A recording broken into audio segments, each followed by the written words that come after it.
Cold-Hearted Bitch, Part 1. Wow, my best friend Macy said, your stepmother is one cold-hearted bitch. The two of us were standing next to my father's casket as they were about to lower it into the ground. Anna, my stepmother for all of 2 months, was standing on the opposite side of the casket from us with a look of boredom on her face. Why is she even here? She clearly didn't give a shit about your dad, Macy continued. She hasn't shed a single tear. A fresh round of sobs racked my body. Sorry. Macy quickly apologized. I shouldn't have said that out loud. I wiped my eyes and sniffled. It's okay. You're not wrong. Once the ceremony was over and we were walking back toward the parking lot, Macy put her arm around my shoulders and said, "Why don't you come over to my house?" "I can't," I replied. "Anna wants to talk to me about something." I glanced across the lot to where my stepmother was leaning against what used to be my dad's car, waiting for me. "I'll call you later." I promised.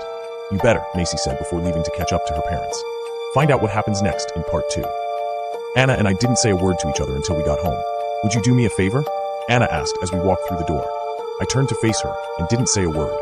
I wanted to hear what the favor was before committing to doing it. "Upstairs on the shelf in my closet is a jewelry box," she said. "Can you bring it down here? Why can't you go up there and get it yourself?" That's what I wanted to say to her, but I couldn't bring myself to be that rude and instead said, "Sure." The box she was talking about was made out of wood and was about 8 inches long and 4 inches wide. Various flowers were intricately carved on the outside of it. It was actually quite pretty. I tried to open it to see what was inside, but I couldn't figure out where the lid was. When I got back downstairs, I found Anna sitting at the kitchen table. "Here it is." I placed the box in front of her. She placed her hand on top of it and pulled it closer. "I know you think I'm a heartless bitch," she said. "And you're partially right." She grabbed the edge of the box, lifted the lid that I couldn't find, and then pushed it back toward me so I could see what was inside. I gagged and had to look away when I saw the still beating heart inside. Find out what happens next in part 3. "I am heartless," she explained, "but I'm not a bitch. I'm a witch." I heard her close the box and slide it back across the table. "Why did you show me that?" I asked. "Because I think you deserve to know the truth," she said. "Your father was not the man you thought he was." She paused for a moment to let her words sink in. "Do you know how your mother died?" Anna asked. "She was in a car accident. That was what my father always told me." "That's not entirely true," she said. "There was an accident, but your father staged it after he poisoned her." "You're lying," I snapped. "It's true," she said. "He did it for the insurance money." I turned and started to storm out of the room. "Your mom was my sister," Anna called out. I stopped and turned back to face her. "She's the reason I'm here," she revealed. I returned to the table. "Your mother turned her back on our ways. Otherwise, she would have been able to protect herself from your father." Anna placed her hand on the box that held her heart.